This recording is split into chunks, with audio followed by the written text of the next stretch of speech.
2016년에는 내외관 디자인을 수정해 고급감을 높이고 편의 장비를 업그레이드한 더 뉴 모하비가 출시됐습니다. 일반적인 모델이라면 세대 교체를 하고도 남았을 출시 8년이 지난 시점이었지만 좀처럼 유행을 타지 않는 심플한 디자인이 좋은 평가를 받고 있었고 판매량도 꾸준했기 때문에 큰 변화 없이 디테일만 업그레이드한 것에 그쳤습니다. 외관은 범퍼 디자인을 일체형으로 수정해 고급 SUV다운 단정한 인상을 줬고 그 사이 주간주행등 장착이 의무화되면서 추가된 LED 주간주행등과 랜드로버를 연상케 하는 전기면도기 스타일의 라디에이터 그릴이 적용되면서 다행히 새 것이라는 느낌은 전해졌습니다. 여기에 새로운 스타일의 크롬 알루미늄 휠, 전면부와 통일된 형상의 리어 범퍼와 면발광을 적용해 내부 그래픽을 수정한 LED 테일램프도 눈에 띄는 변화였죠. 실내는 기존의 레이아웃을 그대로 유지했지만 주 타겟인 중장년 소비자에게 맞춰 번쩍이는 우드그레인과 퀼팅 무늬 나파 가죽 시트를 추가해 이전 모델보다 한층 화려해졌습니다. 컬러 LCD 정보창을 더한 계기판과 이를 조작할 버튼을 넣으면서 달라진 스티어링 휠 디자인, 널찍한 실내에 비해 옹졸해 보였던 내비게이션 모니터를 키워 시인성을 개선한 점도 돋보였죠. 따로 있었던 공조장치 화면이 내비게이션으로 통합되면서 사라진 점은 아쉬웠지만요.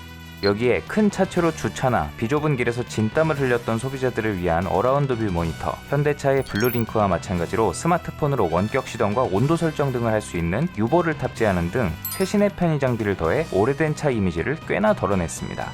또 7인승만 있었던 이전과 달리 5인승 모델을 기본으로 해 활용 빈도가 크지 않은 3열 시트 대신 수납 공간으로 활용할 수 있도록 한 것은 소비자의 니즈가 반영된 부분이었죠.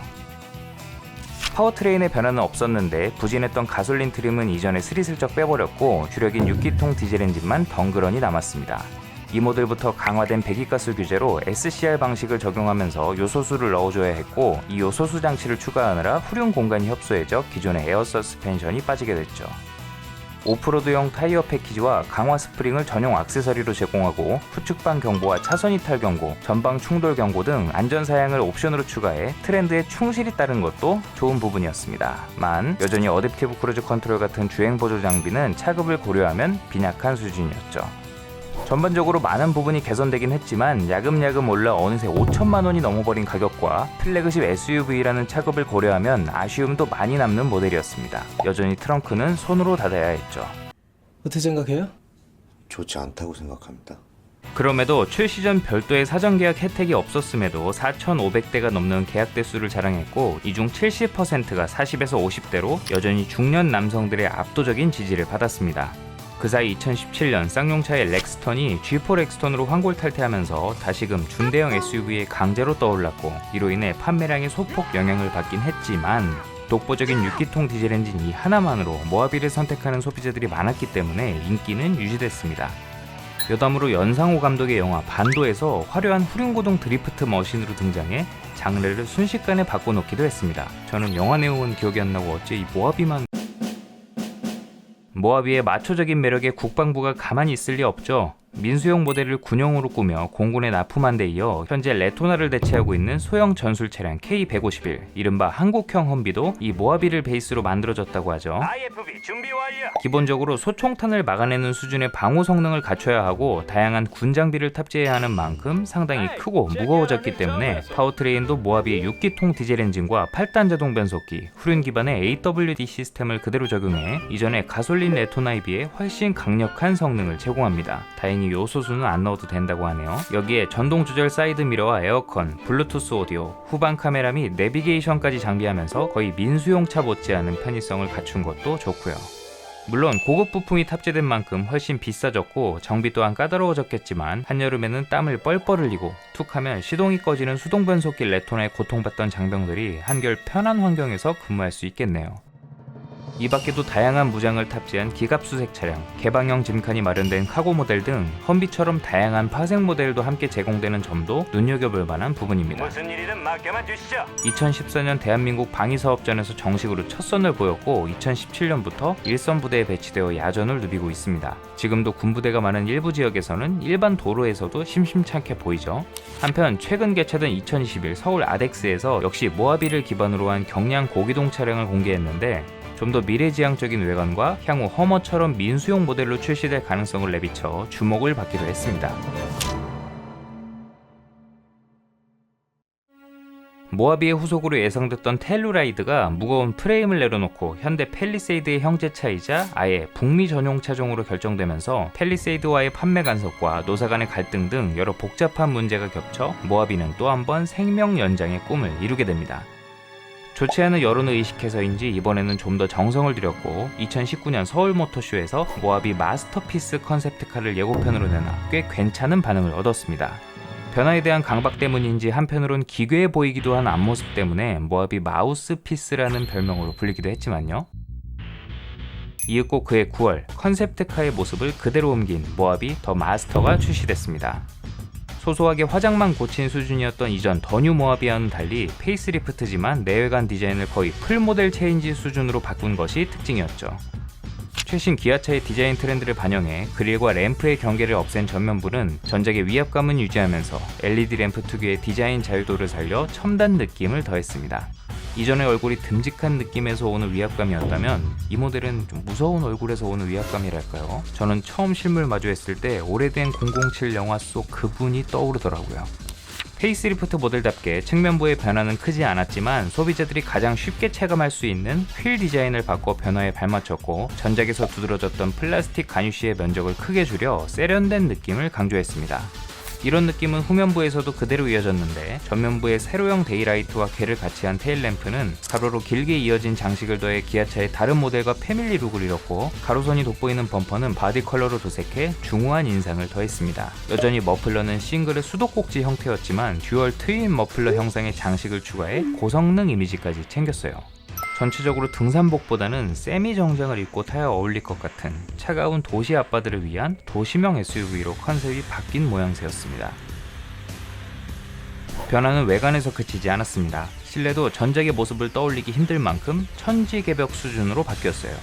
대시보드 전체를 가로지르는 우드그레인 장식을 필두로 수평을 강조한 레이아웃은 실내를 훨씬 넓게 느껴지게 했고 특히 송풍구가 최상단에 배치되어 한 세대 전차의 느낌이 강했던 이전의 투박한 실내에서 탈피해 계기판과 인포테인먼트 화면을 동일 선상에 배치하는 듀얼 패널 스타일로 구성하면서 분위기가 상당히 달라졌습니다. SUV다운 터프함보다는 K9이나 K7 등 고급 세단에서나 볼 법한 구성으로 차의 컨셉이 달라졌다는 의심은 확신으로 바뀌었죠. 여기에 12.3인치 풀 디지털 계기판과 같은 크기의 인포테인먼트 화면, 앰비언트 라이트, 헤드업 디스플레이, K9과 스팅어같이 프리미엄 모델에만 사용하는 15개 스피커의 렉시콘 사운드 시스템을 탑재했고 높아진 대형 SUV 수요에 발맞춰 통풍 기능을 내장한 2열 독립 시트를 갖춘 6인승 모델도 새롭게 더했습니다. 드디어 2열을 쉽게 조작할 수 있는 원터치 레버가 추가돼 3열에 타고 내리기 편리해졌고 220V 파워 아울렛 등 아웃도어에 걸맞는 편의 장비를 더한 것도 좋은 부분이었어요. 무엇보다 더 이상 트렁크를 힘겹게 닫을 필요가 없어졌고요. 여러모로 소비자가 변화를 체감하는 부분들을 크게 개선해 사골 모델이라는 이미지를 쇄신하기 위한 그들의 노력이 엿보였죠. 파워트레인의 변화는 없었지만 전자식 사륜구동 시스템을 기본 탑재하고 팰리세이드에서 먼저 선보인 주행모드 제어 시스템 터레인 모드를 적용해 올로드와 오프로드 주행 상황에 맞게 구동력을 쉽게 조작할 수 있게 했습니다. 또 차간거리 조절이 가능한 스마트 크루즈 컨트롤과 기존 유압식 스티어링 시스템을 버리고 전자식 스티어링 시스템을 탑재해 고속도로 주행 보조 기능을 기본으로 제공하는 등 아쉬웠던 주행 보조 장치도 몽땅 최신 사양으로 업그레이드했죠. 일일이 열거하기도 힘들 정도로 편의성이 대폭 상승했고 그에 맞춰 가격도 대폭 상승했습니다. 그건 무슨 소리야? 물론 다양한 고급 장비가 기본 탑재되긴 했지만 기본형인 플래티넘의 가격이 이전의 최상위 트림 수준으로 크게 올라 가격 접근성이 떨어졌죠.